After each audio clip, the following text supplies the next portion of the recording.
Vous êtes encore avec nous sur YouTube, sur Facebook et sur Twitter pour cette journée où l'on parle finance et technologie. J'ai bien dit finance et technologie. On vient de voir avec les précédentes intervenantes pour les réseaux sociaux la situation. Maintenant, allons parler finance dans le contexte de la technologie. La BRH, qui veut être sur la balle, qui, quand même, dans ses perspectives, essaie d'améliorer et d'arriver vers une inclusion financière effective, eh bien, la BRH réfléchit sur plusieurs dossiers, notamment le marché financier, mais aussi sur la gourde digitale. Pourquoi pas? Nous sommes dans un contexte de crise. Covid-19 nous apprend des leçons. On a vu que maintenant, c'est préférable de faire des transactions en ligne plutôt que de faire des transactions avec de la monnaie. Ça peut propager le virus. Maintenant, si on va vers une gourde digitale, ça aussi, c'est pour éviter de trop utiliser du papier, monnaie. Ça peut aider l'économie. Ce sera aussi au profit des consommateurs. La BRH réfléchit et aujourd'hui, pour avoir une idée de ce que c'est la gourde digitale, le gouverneur de la Banque centrale, Jean-Badène Dubois, aura donc une discussion avec Jean-Marie Altema dans quelques instants. Et pour commencer, le gouverneur va présenter la gourde digitale. Merci Luc Ngao, et c'est vraiment un plaisir pour moi de revenir encore sur la scène. Maintenant, c'est plutôt FinTech, c'est toujours le sommet, mais aujourd'hui avec une journée spéciale sur la FinTech. Et c'est vrai qu'aujourd'hui, nous allons parler de la monnaie digitale de la Banque centrale. C'est vrai que dans l'agenda, on a mis la gourde digitale, mais je dirais plutôt une monnaie de la Banque centrale, une monnaie digitale de la Banque centrale.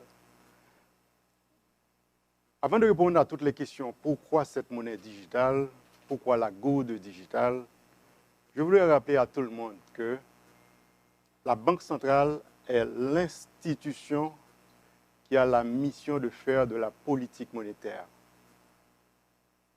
Chaque billet de gourde que vous avez ici en votre possession, quand je parle de billet de gourde, quand vous voyez en fait un billet de 100 gourdes, ce billet a une valeur parce qu'elle a été émise par la Banque centrale.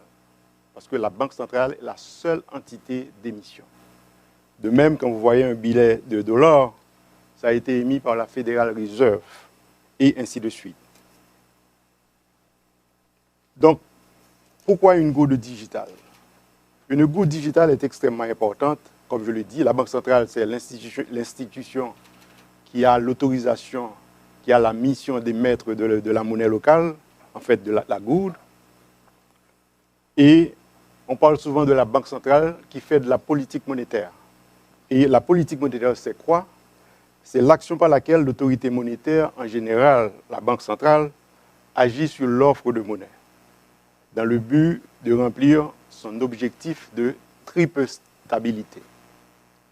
Stabilité des taux d'intérêt, stabilité des taux de change et stabilité des prix. Voilà pourquoi, dans le monde entier, les banques centrales se sont mises à intéresser à la monnaie digitale parce que les FinTech ont voulu remplir l'espace laissé par les banques centrales. Et c'est ainsi qu'on s'est rendu compte que si les banques centrales n'émettent pas leur propre monnaie digitale, l'espace va être comblé par les FinTech et les FinTech ne sont pas forcément sous la régulation d'une banque centrale. Donc, pourquoi cette monnaie digitale? Essentiellement, cette gourde digitale, c'est d'abord parce que nous voulons que tout Haïtien puisse être inclus financièrement. En fait, c'est le premier objectif et c'est le plus gros objectif qui gagne. C'est que nous voulons que tout Haïtien soit inclus financièrement. Là, nous disons que tout Haïtien inclus financièrement, ça veut dire plus ça. Je prends un exemple très simple dans ça qui passait. Je prends comme exemple ça qui passait, que ce soit dans le tremblement de terre, que ce soit le cyclone Mathieu. Le cyclone Mathieu a passé. Il y a un problème que vous avez gagné rapidement, c'est que il y a pile de monde qui a perdu tout le cash que vous avez gagné. Et là, nous devons porter aide à Mounio. Le problème qui arrive, c'est que faut avoir un cash là pour capable aller et il n'est pas possible pour aller justement côté mounio pour qu'il cash. Et la même chose aussi. Et nous avons changé jeudi à suivre le UBI, en fait, Universal Basic Income, ou encore le revenu de base, le revenu universel de base. Un petit peu ce que l'État APC fait jeudi avec les transferts, c'est que si c'est cash pour t'apporter par moun, imaginez que vous avez des gens qui juste dandon, des gens qui juste fort liberté, des gens qui juste grandance, et si vous portez cash par eux, logistique qu'on a besoin pour porter cash là, c'est un bagage qui est extraordinaire. Tandis que si nous avons un goutte digital là, et que chaque monde a accès à goutte digital là, côté qu'on prend décision pour capable porter on aide à la population, il suffirait tout simplement de leur envoyer en fait le montant qu'il faut, le montant qui a été décidé sur leur porte-monnaie digital. Donc, ça va faciliter l'inclusion financière. Et je dis aux gens qui gagnent cash, pas forcément inclus dans le système financier. Tandis que s'il gagne un modèle digital, il est automatiquement inclus dans le système financier parce qu'il a fait transaction, il a économisé et il a fait un pile de bagages, il a même gagné intérêt sur le il y a un pile de bagages que le fait. Donc, c'est une des premières raisons, c'est que nous voulons inclure le plus de monde possible, et s'il le faut, toute la population haïtienne, dans le système financier. Deuxième raison, c'est que le coût de fabrication des billets est extrêmement important. Chaque billet coûtait l'État haïtien, et là, par l'intermédiaire de la Banque centrale, entre 7 centimes et 13 ou 14 centimes. Donc, tandis que monnaie digitale, là, les mêmes, les pas coûtent rien à partir du moment, c'est tout simplement décider à partir d'un coffre numérique qui se trouve à la Banque centrale pour que vous transférez de manière électronique à différents porte-monnaies qui existent. L'autre bagage qui arrive, c'est que ils permettent que nous moderniser le système de paiement, puisque monnaie digitale, là, comme monnaie fiduciaire, là, ça me les monnaies fiduciaires, là, justement, c'est le papier monnaie ou bien la pièce de monnaie, c'est lui-même qui est monnaie fiduciaire, là. Monnaie digitale, là, supposé remplir exactement le même rôle que monnaie fiduciaire, là. Et bien sûr, il a optimisé les transactions qu'il a faites de façon à ce que n'importe qui, quel que soit côté hier, qu'on a fait transaction avec lui. Et il y a un qui arrive dans le contexte de Covid-19. Il y a un nous dit que nous avons fait distanciation sociale, mais il y a une question d'éviter la propagation des microbes, éviter la propagation du virus. Et il y a un qui arrive, monnaie en changeant de main de l'un à l'autre, c'est un vecteur, c'est un véhicule qui peut permettre que les microbes là ou bien virus là passent de un monde à l'autre. Si je dis à nous gagner la goutte digitale, c'est un souci de moins que nous avons gagné. Quelle est la conception qu'on a au niveau de cette monnaie digitale? Comme on peut le voir, justement, la conception tient compte à la fois des besoins des consommateurs et certainement de design, de le plus de sécurité possible dans le design. On peut voir en fait sur la pyramide, du côté des consommateurs, les besoins des consommateurs ont été pris en compte. Il faut que ce soit résilient. Certainement, ça va utiliser le Distributed Ledger Technology, le DLT.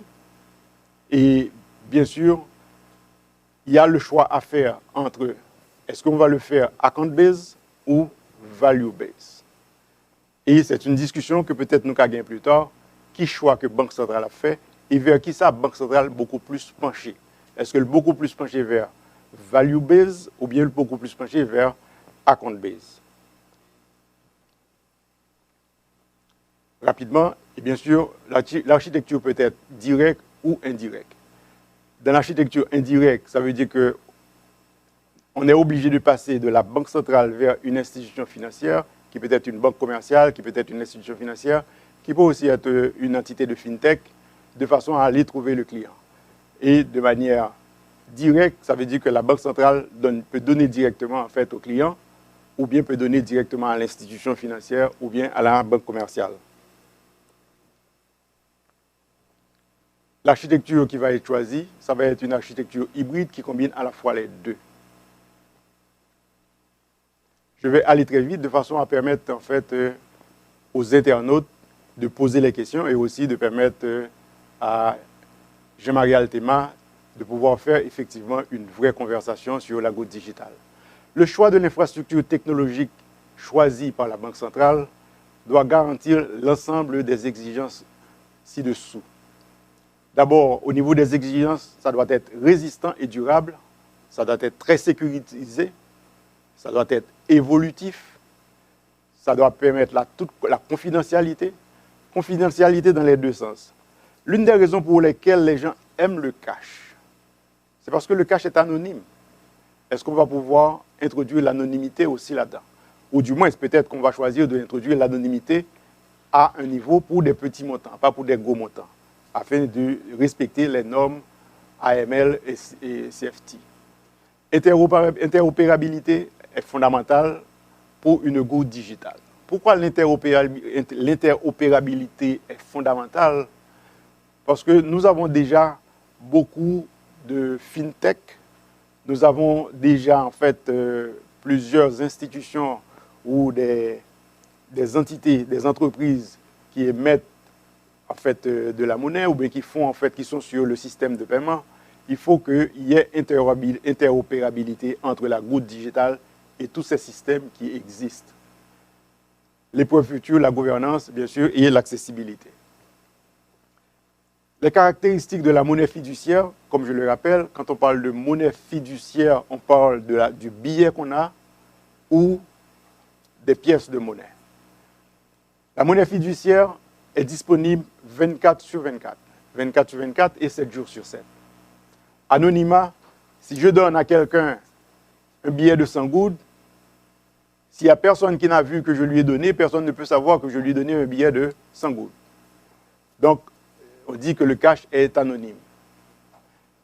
Le transfert d'égal à égal, ça veut dire que je peux donner à quelqu'un, je peux payer avec le cash, je peux donner à un ami du cash, je peux donner à mes enfants du cash. Donc, il faut aussi que la monnaie numérique puisse répondre à ces caractéristiques. Est-ce que ça peut porter intérêt? Non. Si le cash est dans ma poche, il n'y a pas moyen d'avoir de l'intérêt sur les 100 gouttes que j'ai dans ma poche. Et est-ce qu'il y a des limites au plafond? En espèces, oui, il y a des limites aujourd'hui pour des raisons bien précises à cause de AML CFT. La monnaie numérique, dépendant du choix qu'on fait. Si on fait le choix de value-based ou bien account-based, value-based en fait ou bien jeton, à ce moment-là, ça peut répondre à 100% aux caractéristiques du cash.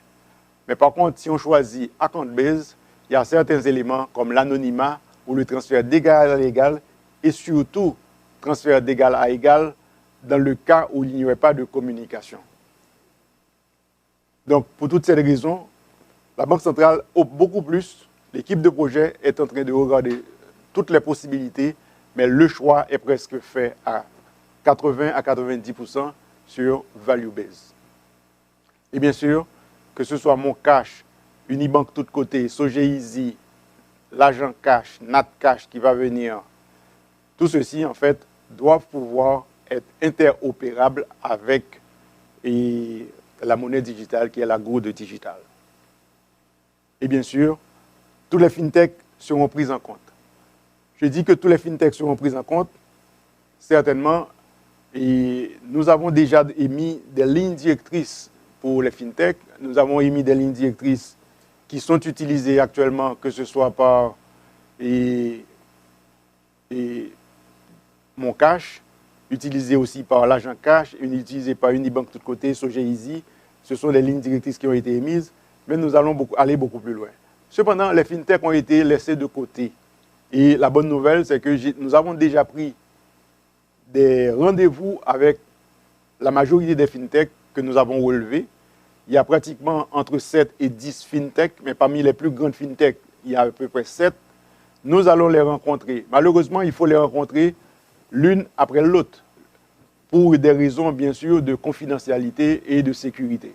On ne veut pas non plus qu'une institution fintech laisse savoir à une autre institution fintech ou à une autre compagnie fintech ce qu'elle est en train de faire, vu que l'innovation est extrêmement confidentielle en général. Donc, à partir de la semaine prochaine, nous avons déjà pris des rendez-vous. Nous rencontrons 4 fintechs et la semaine d'après, nous allons rencontrer entre 4 et 5 fintechs mais qui sont beaucoup plus petites. On les rencontre par ordre d'importance en général et ordre de disponibilité. Depuis 2019, la Banque centrale s'est positionnée par rapport à la promotion de la banque à distance. La banque à distance, il y avait deux possibilités. En général, quand on parle de la banque à distance, on parle de soit Telecom Base ou bien le bank model. Nous avons opté pour le bank model. Pourquoi le bank model? Parce que le risque est trop grand. Nous supervisons les banques, nous ne supervisons pas les télécoms. Et comme nous ne supervisons pas les télécoms, donc nous avons forcé d'aller dans le modèle de bank-based model de façon à ce qu'il y ait en fait une relation de supervision avec la banque qui elle-même devra faire jouer sa relation de banquier à client pour les fintech de façon à ce qu'on reste tous ensemble dans la même régulation. L'agent Cash compte déjà plus de 38 000 clients, Mon Cash plus de 900 000 clients, et Sogei Unibank tout côté, et aux deux, je crois, font à peu près presque plus de 800 000 clients.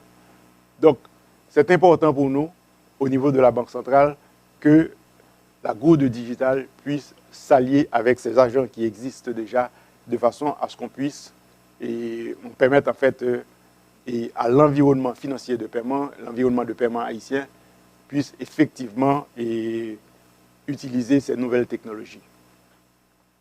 Le cadre légal existe avec beaucoup de limitations et nous pensons qu'il va falloir remanier et repasser et en fait regarder de près et revoir et reviser certains de ces textes de loi.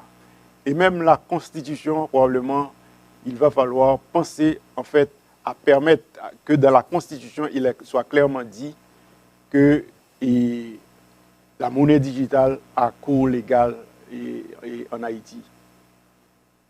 Les travaux en cours, beaucoup de travaux sont déjà en cours au niveau de la Banque centrale, que ce soit, nous sommes en train de revoir la circulaire sur la banque à distance, nous sommes en train de préparer une loi sur les systèmes de paiement en Haïti et bien sûr le choix préalable, le choix qu'on va faire au niveau de la goutte digitale en termes de stockage et en termes aussi de mécanismes de distribution.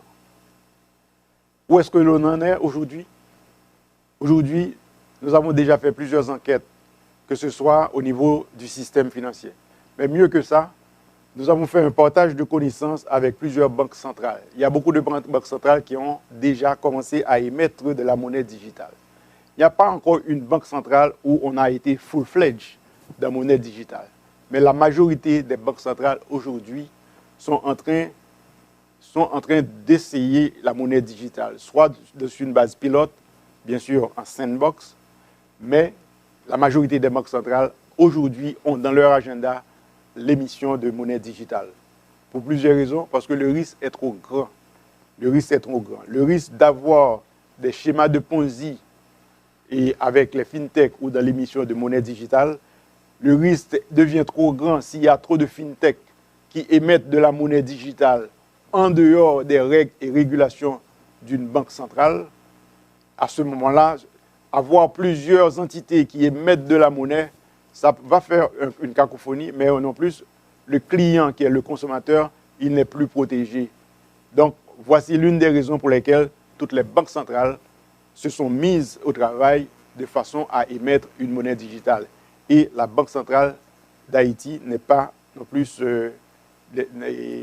a fait ce choix-là aussi d'aller très vite, mais d'aller bien et d'aller correctement dans l'émission d'une monnaie digitale, une gourde digitale. Comme je l'avais dit, en absence de cadre légal, des dispositifs incitatifs doivent être pris pour promouvoir l'utilisation de ce moyen de paiement. Le cadre légal existe globalement, mais pas de manière détaillée.